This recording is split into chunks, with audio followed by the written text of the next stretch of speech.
So, in 2 days operating ng trade ko, meron na akong profit dito na $35.02 and $4.83.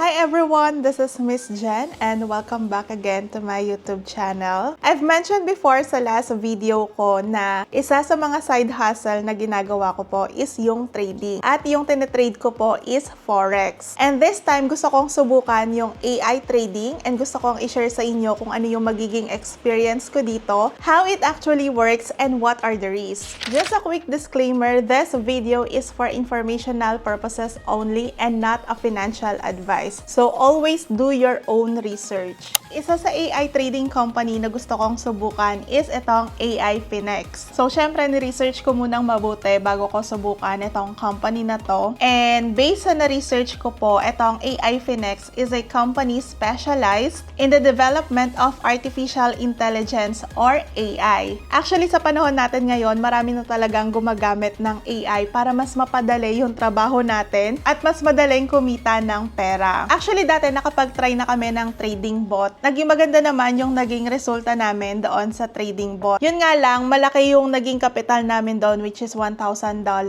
And ang maganda doon is $1,000 din po yung kinita ng trading bot namin. And by the way, magkaiba po yung trading bot sa AI trading. So yung pinagkaiba po nila yung trading bot is rule-based automation. While yung AI trading is adaptive, data-driven decision making. Ibig sabihin na tong AI trading is madaling makapag-adapt sa galaw ng market. So itong AI Finex is nag-ooperate in the Forex market, which is the largest financial market in the world. Meron itong daily trading volume of $6.6 trillion.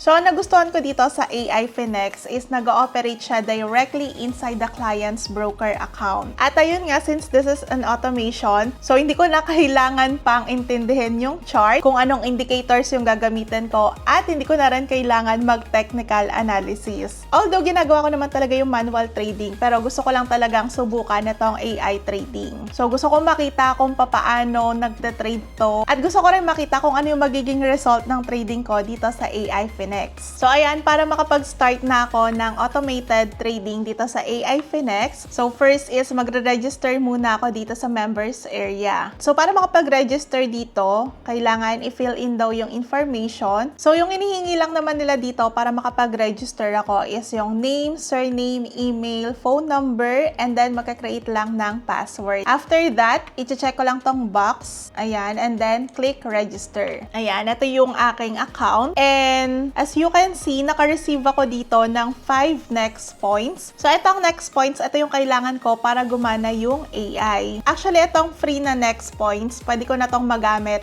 para matest ko yung AI for 5 days. So next naman is pipili ako ng broker. So makikita dito sa AI Finex yung mga available broker na pwedeng gamitin. So dito sa Philippines, mostly ang ginagamit po talaga is itong Exness. So, bakit Exness yung pinili ko? Dahil merong local language support yung Exness at ang maganda dito is mobile-friendly app. So, pwede kong gamitin yung trading app using mobile phone. So, magre-register muna ako sa Exness. Ayan, punta tayo dito sa user guide and then click natin tong Exness and then follow natin dito yung step-by-step process kasi meron akong nabasa dito na important part kapag ka nag-register or nag-create ng account sa Exness. So, meron silang note dito. It is mandatory to use this partner link and partner code during the registration process. So, dito ako magre-register. Ayan, i-click ko lang to. And then, yung code na gagamitin ko is AI Finex. So, click ko lang tong register now. And then, click natin tong register. Ayan, sa pag-create ng account, sobrang simple lang naman. Ilalagay ko lang dito yung aking country, which is Philippines. And then, email address. Ayan, and then magka-create lang ako dito ng password. And after that, dito ko ilalagay yung partner code, which is AI Finex. Kailangan small letters. So, sinunod ko lang kung ano yung nakalagay sa user guide. And then after that, i-check ko lang tong box. I declare and confirm that I am not a citizen or resident of the US for tax purposes. By the way, I'll be using my phone sa pag-verify ng account ko dito sa Exness. Ayan, so ito na yung account ko, and as you can kasi hindi pa talaga ako verified dito. So, para makapag-deposit ako, kailangan ko talagang mag-verify ng account. And sobrang dali lang naman mag-verify dito. Ayan, it will just take about 10 minutes. So, first is, kailangan kong i-confirm yung email and phone number. And then, second step, verify your identity and then verify your residential address. So, i-fill up ko lang lahat ng details dito na kailangan. First name, last name, date of birth, ayan. So, it's all about me. It's all about my profile. And then, kailangan kong sagutan itong mga questions dito para makapag-verify ako or makomplete ko yung profile ko. So, sobrang dali lang naman ang mga questions dito. Ayan, na-complete ko na yung profile ko and then, dito pa lang ako mag-start mag-verify ng aking identity or ng account. So, ilalagay ko lang dito yung aking name na nakalagay sa aking legal ID. After that is mag-upload ako dito ng document. Ayan. So, yung pwede kong isubmit dito na document is passport, driver's license, ayan. So, nakalagay naman dito kung ano yung pwede. So, after ko makapag-upload, ayan, tapos na ako mag-upload ng document. Submit na natin yan. Ayan, nakalagay dito, this process usually takes from 3 to 7 minutes but might last up to 24 hours in special cases. So, hintay lang tayo ng ilang minuto. Ayan, after 5 minutes, your identification document has been verified. O, diba? Sobrang bilis lang. Next naman is kailangan ko dito mag-verify ng residential address. So, para ma-verify ko yung address ko dito, kailangan ko lang mag-submit or mag-upload ng documents like bank statement, utility bill, national ID card, ayan. Nakalagay naman dito kung ano yung mga pwedeng i-upload. So, in my case, ang in-upload ko po is bank statement. So, nag-upload ako ng 2 pages ng bank statement na naka-indicate doon yung full name ko, full address, and issue date or period. And after lang po ng ilang minuto, ayan, na-approve na agad yung document na sinubmit ko and pwede na akong makapag-deposit dito sa XNES. So, ang next naman na gagawin ko is babalik ako dito sa aifinex.io kasi pipili naman ako ng strategy na gagamitin ko. So, dito tayo sa user manual. Ayan, ito yung user guide. Actually, dati pwedeng gumamit dito ng RoboForex na broker pero tinanggal na nila. So, since yung XNES yung pinaka-familiar ako dito, ayan, kaya XNES po yung pinili ko na broker. So, click natin tong XNES. Ayan, ito yung mga strategies na pwede kong gamitin dito sa aifinex. So, meron sila dito ang Guardian Strategy, MT50.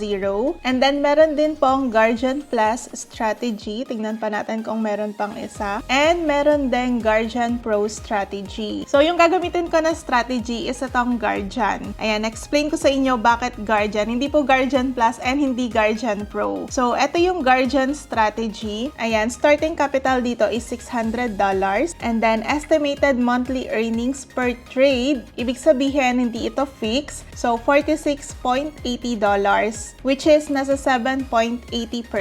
Actually, sa manual trade ko, ang pinaka-goal ko talaga is 10%. So, hindi na rin masama itong 7.80% dahil hindi naman talaga ako yung magte-trade. So, zoom in natin. Kaya ko napili itong Guardian Strategy dahil mababa lang yung lot size na ginagamit niya, which is naka-fix lang siya na 0.08 lot size kapag ka $600 yung capital ko. At ayun nga, nagustuhan ko sa strategy na to is yung risk appetite. Approximately 15% yung stop loss na tong Guardian per trade over the account's trading capital. However, the higher the trading capital, the lower the effective stop loss percentage. So ako naman, mag-start talaga ako sa minimum which is itong $600.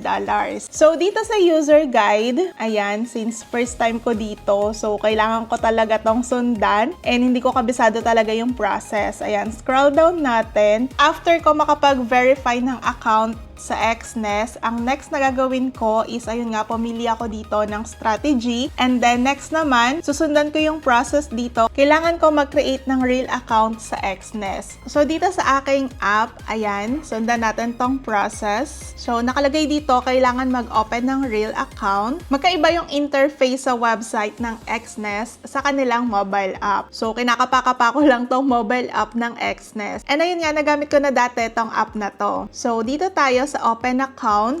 And then, nakalagay dito, so kailangan ko mag-open ng zero account. So, piliin ko lang dito yung zero. Ayan, sinusunod ko lang yung process dito sa user guide. So, continue na natin yan. And then, meron ditong set up your account. So, ito yung susundan na settings. Ayan, so kailangan naka US dollar, which is nandito naman na. And 1:2,000 yung leverage. Tama din naman. MT5 yung platform. And lalagyan ko na lang yan ng nickname. So, lagyan natin ng Guardian AI Finex. Then, continue ko lang. So, tap natin yan. And ilalagay ko lang dito yung aking trading password. Nakapag-create na ako dito ng account sa Xnest. Next step naman is kailangan ko makapag-deposit ng $600.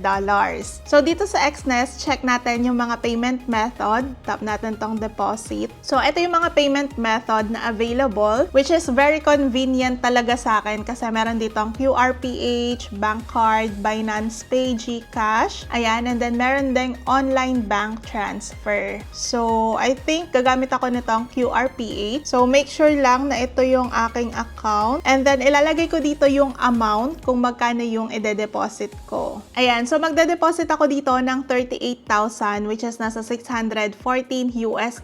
So, pasok na yan dito sa Guardian strategy na susubukan ko. So, tap lang natin tong continue. Ito yung mga available bank ng QRPH. Ayan, merong Maya, Maribank, BDO. So, marami talagang choices. Ayan. So, gagamit ako ng GoTime. And then, lalagay ko lang dito yung aking account number sa GoTime. And yung aking first name and last name. And after that, ayan, lalabas dito itong QR code na pwede kong i-scan sa GoTime bank ko. Ayan. So, punta tayo dito sa GoTime. So, in-upload ko lang yung QR code dito sa GoTime. And automatically, nakalagay na dito yung amount na ide-deposit ko. Then, after that, ayan, itap na natin tong Pay Now. Ayan, so hintayin ko na lang tong dumating dito sa aking Xnest account. Ayan, nandito na kaagad yung dineposit ko na $614.85 US. Ibig sabihin, instant yung pag-deposit dito sa Xnest. Then, after kong makapag-deposit, so dito sa user guide, ang next na gagawin ko is, babalik ulit ako dito sa AI Finex para makapag-create ng simulator. Ang next na gagawin ko is kailangan ko mag-purchase netong NP or Next Points. So, para makapag-purchase ako nito, ayan, magde-deposit muna ako dito sa AI Finex. So, click natin itong deposit. So, pwede ako mag-deposit dito via crypto or credit card. Ayan, so click na lang natin tong USDT. After that, iscan ko lang itong QR code para makapag-deposit ako dito ng 20 USDT. Kasi kailangan ko ng $20 para makabili ako ng Next Points. So, using Binance, magde-deposit ako dito sa AI Finex para makabili tayo ng Next Points. So, hintay lang ako ng ilang minuto. So, as you can see, dumating na dito yung dineposit ko na $21 US.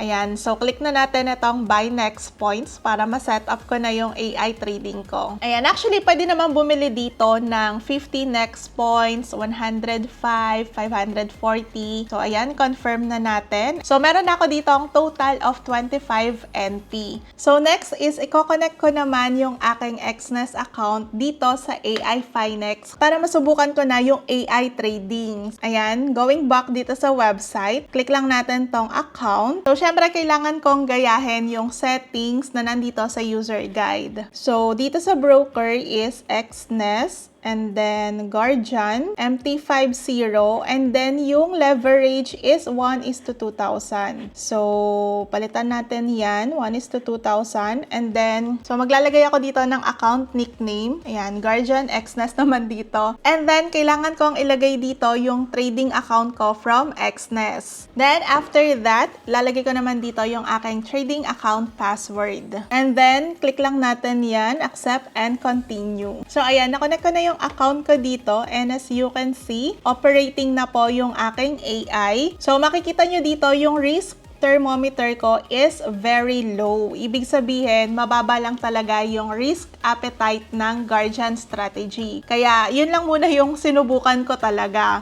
Ayan, try natin i-open sa MT5 yung aking account para makita natin kung nagtitrade na ba talaga itong Guardian. Actually, dito sa Xtest, pwede naman talagang makita kung meron ng open trade yung AI. Pero mas maganda at mas detalyado doon sa MT5. So, meron din akong MT5 mobile app. Ayan, ito yung aking MetaTrader. So, itatype ko lang dito yung aking broker and ito yon Xnest Technologies. Kailangan ilagay dito yung tamang server, login, and password. So, makikita lahat yan dito sa Xnest. So, nandito sa settings lahat ng information na kailangan ko. Ayan, nandito yung login, and then yung server, which is Xnest MT5 Real 8. So, copy natin tong login. Ayan, enter lang natin dyan, paste natin, and palitan natin tong server kasi MT5 Real 8 yung kailangan natin. As you can see, wala pang trade talaga yung aking AI.